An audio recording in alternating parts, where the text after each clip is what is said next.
right when this happened, we were watching live on some of the, I think it was like one of the Fox affiliates here, and they had live chat while they were, on the ground reporting, and a whole bunch of the discussion from the people who were watching or the people who were following along in the live chat were simultaneous discussions about whether it was some type of an attack or whether this was something DEI related, which really, more than anything, just gives you an idea of where the public barometer is for how people feel about these types of events in the culture right now. Do you feel like there's like conspiracy brain now? Yeah. Especially because I feel like it's because of the internet. Like, I go ahead. I'm sorry. The point is like when these things happen, right? So I think it said like 1,500 plane crashes a year or something. But the idea here is that you are now connected on the internet and connected to the news 24/7. So before, when you only checked the news, maybe once a day when you got home from work, maybe you read the newspaper when you were getting ready for your day. Now, because you are constantly connected to digital communication,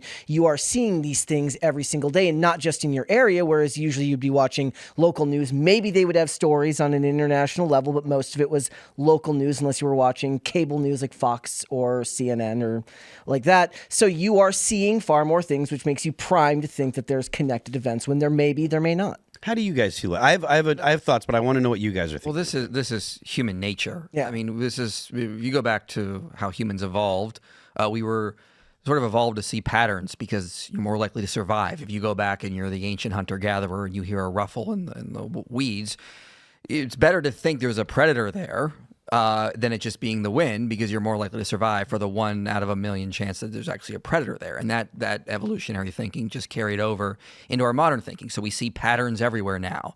2 plane crashes happen within a couple of days. They've got to be connected. And humans hate coincidences. They hate it. So we always got to try to connect things. We got to think there's some bigger plan. And the truth of the matter is sometimes just things happen, and we just need to accept that we live in a chaotic world. And instead of trying to rush like people do now to start blaming everyone, trying to draw connections, trying to assume there's some bigger picture, and that's not helpful for anyone. And we got to get control of our basic instincts, I guess you could say, and just have a more rational take on this kind of stuff. And people have been gaslit for God knows how long, but it's really come out over the last decade, with COVID, where they said, don't wear masks, they don't do anything. And then a couple months later, it's like, actually, masks do something. We just lied to you because we needed the first responders to get the masks. The vaccine prevents transmission. Oh, actually, it doesn't prevent transmission. They found it. And it was a bat, but it turns out that it was actually the lab where it was grown. Yeah, so people are hypersensitive to being lied to, and they're willing, I think, overcompensating and saying, so the opposite must be true then of what I'm being told. But then there's also that you can make a living by being a conspiracy theorist, literally online. If you see something happen and you say, I'm going to say that it's this crazy, it's a missile and not an airplane, and you get 10,000 likes and all these comments on your Twitter post, then you get a check for $500. Yeah, I find no punishment. I think that, both of your points, I think are very solid. My instinct was going to be to say what Ian said, because I think that the fact that the institutions that even normies trusted, right, everybody that was a normal person, they always figured, well, the government is here to take care of us, particularly people on the right, right? The right believed in the government. It wasn't supposed to be the big government, but they believed that the institutions were reliable. They didn't have the same suspicion for CIA the way the left did. They didn't have the same suspicion for the police the way the left did. They didn't have the same suspicion for government overall the way that the left did. And after the way that COVID was treated, and possibly Donald Trump as well, but the way that, and I think it probably actually is the way that Donald Trump was treated, because again, Republicans had been the ones that thought they were the ones that were the side that did things the right way.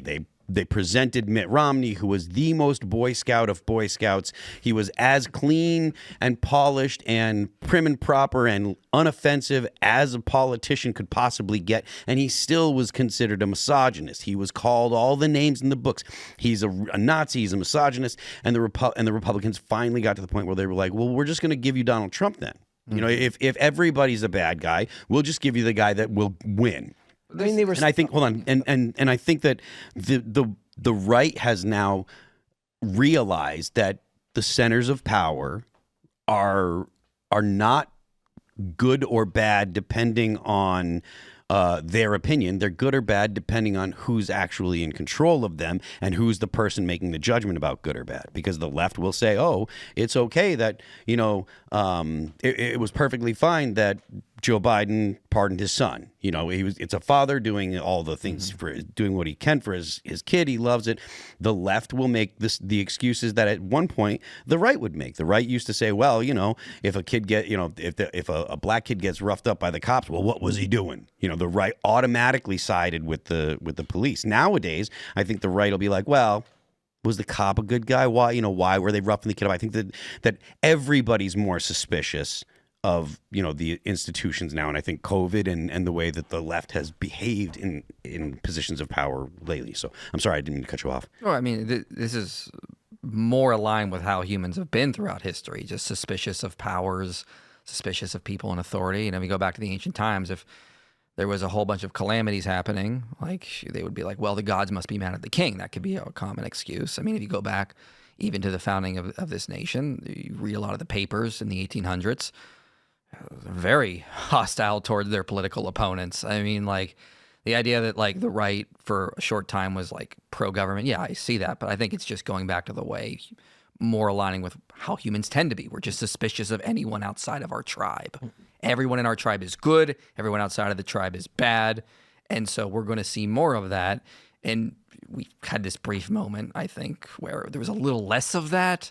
Thanks for checking out this clip from Timcast IRL. Make sure to watch the show live Monday through Friday at 8 p.m. Subscribe to this channel, and we will see you all there.